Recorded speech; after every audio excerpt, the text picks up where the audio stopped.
On est sur le volet judiciaire. Le volet judiciaire, c'est le pénal. Donc, en tant que maire, vous êtes tous et toutes officiers de police judiciaire. Ce n'est pas vous qui gérez les poursuites, ça c'est le procureur de la République. Vous n'avez pas de pouvoir d'investigation, ça c'est les gendarmes ou les policiers qui ont le pouvoir d'investigation. Par contre, vous êtes officier de police judiciaire, c'est-à-dire que vous pouvez constater les infractions, les sanctionner au plan financier jusqu'aux contraventions de 4e classe. La 5e, il faut un jugement, et donc ça passe chez le procureur de la République. Mais vous avez la capacité à constater, à déposer plainte et à demander des poursuites au procureur de la République de différentes façons, dont le fameux article 40, chose que tout fonctionnaire de l'État peut faire, y compris moi. Que quand on constate quelque chose qui est en infraction, on peut saisir le procureur de la République. C'est ce qu'on appelle l'article 40 du Code pénal. Donc vous êtes des officiers de police judiciaire, mais ça c'est le pénal. Et le pénal, il vise à quoi? Il vise à sanctionner. Donc quelqu'un qui commet une infraction, un délit, un crime, le pénal va réprimer ce comportement, cette action, ce délit, etc. Et c'est le procureur qui va diligenter les poursuites, puis ensuite il y a un juge qui prononce les peines. Donc ça, c'est la partie pénale. C'est celle qu'on connaît le plus. C'est celle avec laquelle on est la plus habitué, parce que les médias, les films, le cinéma, le pénal, on connaît ça très bien. Mais il y a un autre volet de vos compétences, c'est l'administratif. Alors ce sont des compétences que j'ai aussi, mais que vous avez aussi très largement. Et vous êtes des officiers de police administrative. L'administratif, ce n'est pas le procureur de la République. Quand il y a un problème sur l'exercice d'un pouvoir de police administratif, c'est le tribunal administratif qui traite. Ce n'est pas le tribunal judiciaire. Et les procédures administratives, elles ne visent pas à sanctionner. L'objectif, ce n'est pas de condamner les gens. Les procédures administratives, elles visent à remettre en état et dans une situation normale des choses qui ont été dégradées, saccagées, etc. Et vous n'avez pas besoin du procureur de la République pour diligenter les poursuites administratives qui peuvent renvoyer à des amendes, des astreintes, le cautionnement de sommes pour remettre en état ce qui a été dégradé. Et ça, c'est peu connu, mal utilisé ou insuffisamment utilisé.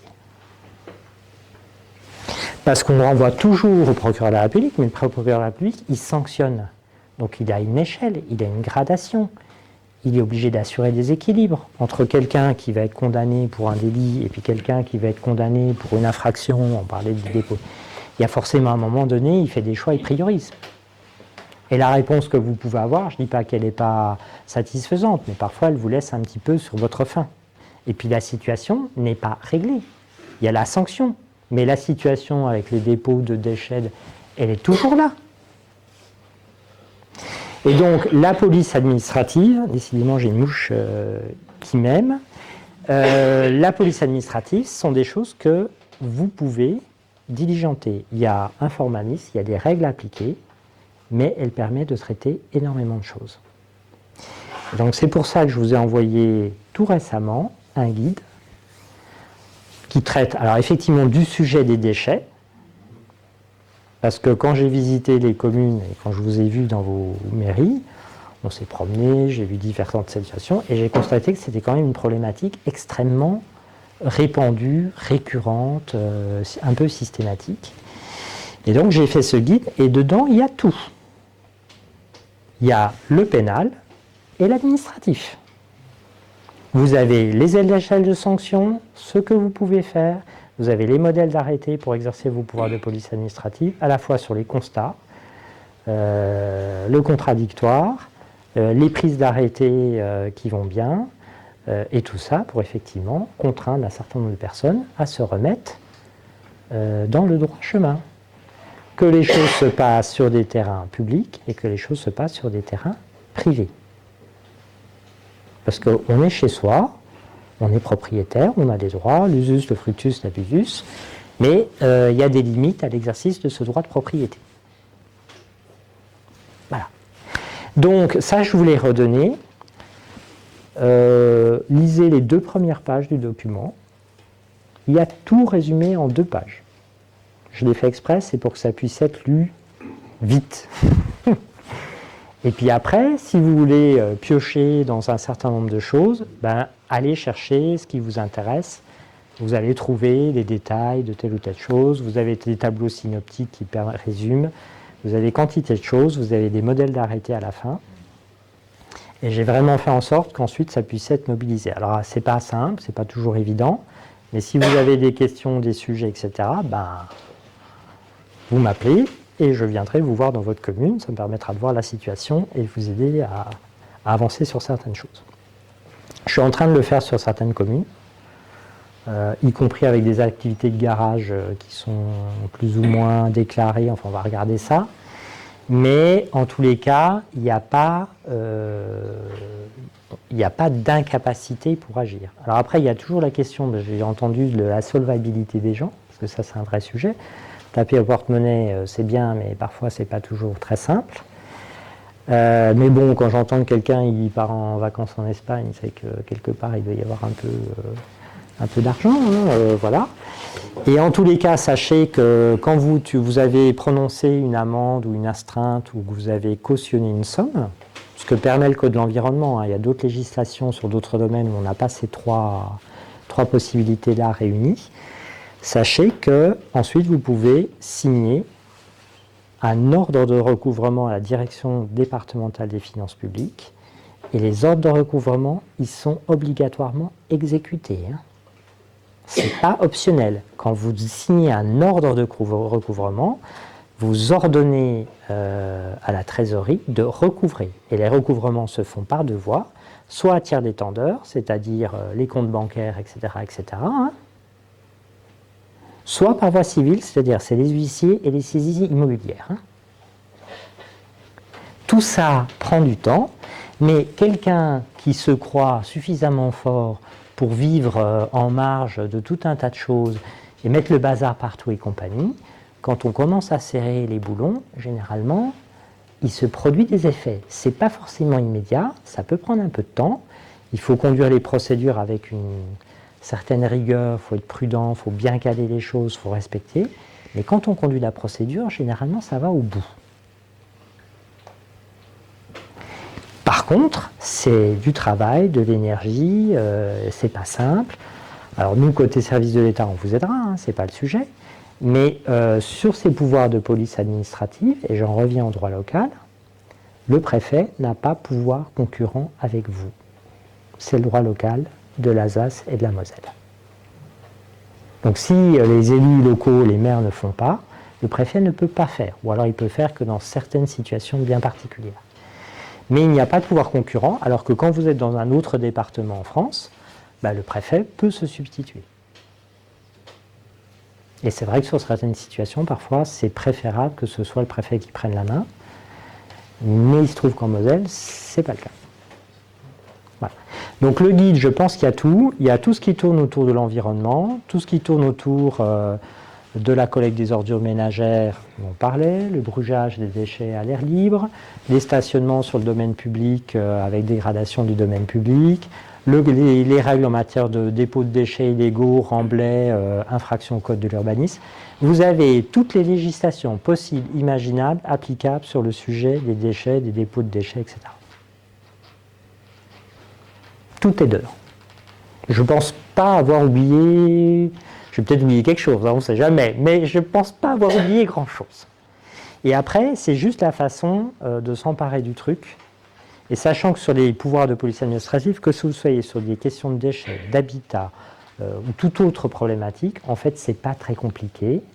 Déjà, il faut écrire à la personne en lui disant, bon, on vient de constater, il faut faire un constat, photo, écrit, on a constaté tel truc à telle date, machin, signé le maire, voilà. Bon. Ensuite, il faut dire à la personne, bon, on a constaté ça, dites-nous ce qui se passe, dites-nous comment vous allez remédier à ça, etc. Bon, pas de réponse. Ben, on prépare l'arrêté. Puis on dit à la personne, ben, vous venez nous voir en mairie. Alors évidemment, on n'est jamais seul. Hein. Puis vous lui dites, ben, voilà ce qui va vous arriver si vous ne changez pas. Vous avez 10-15 jours pour nous présenter vos observations. Et ce que vous allez faire. Parce qu'une procédure administrative, son sujet, c'est pas de sanctionner, c'est de remettre en état. Donc la personne remet en état, on prend l'arrêté, il part à la poubelle, terminé. On reste bons amis. Et puis si ça ne continue pas à avancer, ben là on commence à prendre les arrêtés avec les délais pour réaliser les travaux, la date à partir de laquelle les astreintes vont commencer à courir, l'amende, parce qu'il peut y avoir une amende forfaitaire qui est mise en fonction de ce qui a été fait. Et puis si on prévoit les travaux d'office, on peut aller chercher l'argent avant de faire les travaux d'office, c'est-à-dire qu'on a l'argent pour financer les travaux d'office. Et donc il y a capacité à agir. C'est pas simple, c'est compliqué, il y aura peut-être du contentieux, on finira au tribunal administratif, mais on peut faire des choses. Voilà. Et donc je vous ai remis tous ces éléments parce qu'effectivement, la problématique des déchets est quelque chose de généralisé. Il y a une autre problématique aussi importante, c'est l'habitat dégradé. Et ça, je vais essayer de faire le même boulot pour vous redonner des façons d'agir et d'intervenir, sachant que sur l'habitat dégradé, il y a aussi un problème, ça s'appelle comment on finance très concrètement les opérations. Et ça, c'est pas si simple que ça, mais en tous les cas, moi j'aimerais bien, et je vous en parle parce que j'en ai déjà parlé avec Roland Klein qui était présent tout à l'heure, j'en ai parlé aux 2 autres présidents de communautés de communes. Moi j'aimerais bien, s'il y en a parmi vous que ça intéresse, qui ont de l'habitat dégradé de façon un peu importante, des fermes, vous voyez, dont les toitures commencent à... et que ça finit par poser des problèmes. Voilà, 4-5 maisons, vieilles fermes, etc., pas trop distantes des unes des autres, et sur lesquelles on pourrait commencer à se poser quelques questions en matière d'intervention et d'opération, et de financement de ces opérations. Moi, j'aimerais bien avoir ces opérations-là. Il faut qu'il y ait une assise suffisamment importante pour que ça puisse constituer des opérations qui suscitent l'intérêt chez des opérateurs. C'est un peu ça le truc. Mais en tous les cas, si vous aviez des sites comme ça, je pense qu'il y a des choses qu'on pourrait vraiment faire et on pourrait remédier à certaines situations. Moi, j'en ai vu quelques-unes qui sont quand même assez préoccupantes. Voilà. Donc, je voulais vraiment insister là-dessus. Après, bon, voilà, moi je le redis, mes services sont vraiment, bon, déjà vous les connaissez bien, les gens sont présents. Moi, je pense que je sais qu'il y a déjà de l'interaction, il y a des questions-réponses, il y a des échanges, et il faut que ça continue. Sur la sous-préfecture de Château-Salins, Sarrebourg-Château-Salins, on va faire évoluer un petit peu l'organisation, donc j'en profite pour vous en parler. En fait, quand il y a eu la fusion Sarrebourg et Château-Salins, on a pris les organigrammes des 2 sous-préfectures et on les a quelque part collés.